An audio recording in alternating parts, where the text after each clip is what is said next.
Chairman Tarique Rahman তার 31 দফার মাধ্যমে প্রত্যেকটা সময় আমাদেরকে প্রয়োজনীয় দিক নির্দেশনা দিচ্ছেন, তার নেতাকর্মীদের দিক নির্দেশনা দিচ্ছেন, বারবার তাদেরকে তাগিদ দিচ্ছেন যে তারা যেন তাদের কোনো আচরণে, অসংযত আচরণে জনগণ ভাবে না যে তারা ঠিক কোনো তাদের মধ্যে পরিবর্তন হচ্ছে না।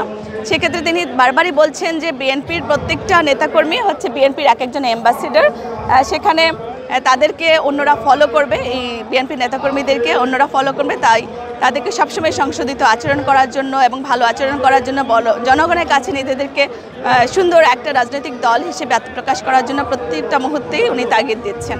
অতি দ্রুত যে বিষয়গুলো না হলে নয় সেগুলো কমপ্লিট করে যেন আমাদের নির্বাচন প্রক্রিয়াটা সম্পন্ন হয়, সেই ব্যাপারে তো সবসময় তাগিদ রয়েছে আমাদের দলের পক্ষ থেকে। আজকে দীর্ঘদিন পর বাংলাদেশ জাতীয়তাবাদী দল বিএনপির যে বর্ধিত সভা অনুষ্ঠিত হচ্ছে, বর্তমানে চলমান, এই বর্ধিত সভায় প্রধান অতিথি হিসেবে দলের চেয়ারপারসন আমাদের প্রাণপ্রিয় নেত্রী বেগম খালেদা জিয়া প্রধান অতিথি হিসেবে ইতিমধ্যেই তিনি বক্তব্য রেখেছেন এবং উদ্বোধনী বক্তব্য আমাদের ভারপ্রাপ্ত চেয়ারম্যান, বর্তমানে যিনি সারা বাংলাদেশের 18 কোটি গণমানুষের নেতা হিসেবে প্রতিষ্ঠিত হয়েছেন, সেই জনাব তারেক রহমান, তিনিও উদ্বোধনী বক্তব্য দিয়েছেন।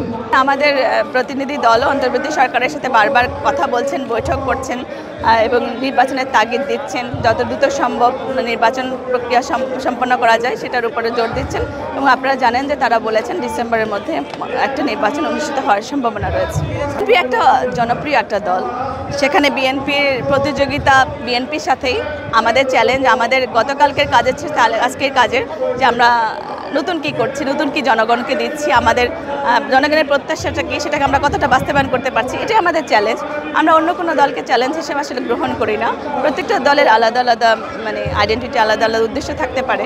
তো একটা নতুন দল আসবে, গণতন্ত্র প্রক্রিয়া নতুন নতুন দল আসবে, গঠন করবে, এটা একটা আমরা তো নতুন দলের আত্মপ্রকাশের সুযোগটা আমাদের শহীদ রাষ্ট্রপতি জিয়াউর রহমানই করেছিলেন, সেক্ষেত্রে আমরাও সেটাকে সাধুবাদ জানাই। তবে এসব যেসব হানাহানি হচ্ছে, ওদের মধ্যে ঝগড়া বিবাদ হচ্ছে, এসব আমাদের দল এবং আমরা কখনই পছন্দ করে না, কারণ আমরা একটা বৈষম্যহীন, মানবিক, মর্যাদা সম্পন্ন একটা রাষ্ট্র বিনির্মাণের শপথ করার জন্য কিন্তু আজকে এখানে সবাই একই কাঠামোয় দাঁড়িয়েছি। সে সকলের একটা ঐক্য দরকার সুন্দর বাংলাদেশ বিনির্মাণে। আজকের এই বৈধ সভায় এটাই প্রমাণিত হয় যে দেশের মানুষ দীর্ঘ 17 বছর নির্যাতন, অত্যাচার, জুলুম সহ্য করার পরেও আজকে বাংলাদেশ জাতীয়তাবাদী দল অত্যন্ত শক্তিশালী। ইনশাআল্লাহ আমাদের বিশ্বাস আজকের যে বর্ধিত সভার যে মূল ভিত্তি তা হচ্ছে ঐক্য, ইস্পাত পরিমাণ ঐক্য আমাদেরকে অটুট রাখতে হবে।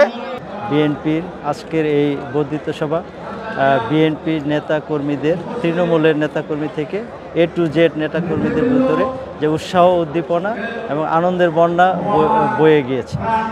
বিশেষ করে আজকে আমাদের প্রাণপ্রিয় দেশনেত্রী, গণতন্ত্রের মা বেগম খালেদা জিয়া এখানে বক্তব্য রেখেছেন এবং আমাদের ভারপ্রাপ্ত চেয়ারম্যান জনাব তারেক রহমান, তারুণ্যের অহংকার এবং আগামী ভবিষ্যৎ বাংলাদেশের কর্ণধার এবং টেক ব্যাক বাংলাদেশের প্রবক্তা তারেক রহমানের বক্তব্যে এই নেতাকর্মী সহ আমরা যারা বিদেশে এই দলের পতাকা বয়ে বেড়াচ্ছি, তারা একটি দিক নির্দেশনা পেয়েছি। আগামী যে নির্বাচন হবে, আজকে 16-17 বছর যাবৎ বাংলাদেশে কোনো ভোট হয় না। এই ভোটের বিষয়ে বিশেষ করে নেতাকর্মীরা উজ্জীবিত। সারা বাংলাদেশে যে উৎসব পরিবেশে আগামী ডিসেম্বরে ঘোষিত যে ভোট, এই অনুষ্ঠানের মাধ্যমে, এই বর্ধিত সভার মাধ্যমে নেতাকর্মীদের মাঝে ছড়িয়ে পড়বে এবং আশা করি বিএনপি বাংলাদেশের জনগণের ভোট নিয়েই আগামীতে সরকার গঠন করবে। এই মন্ত্রই, এই দীক্ষায়, এই বক্তব্যই আমরা এখান থেকে পেয়েছি বলে আমরা বিশ্বাস করি। ধন্যবাদ।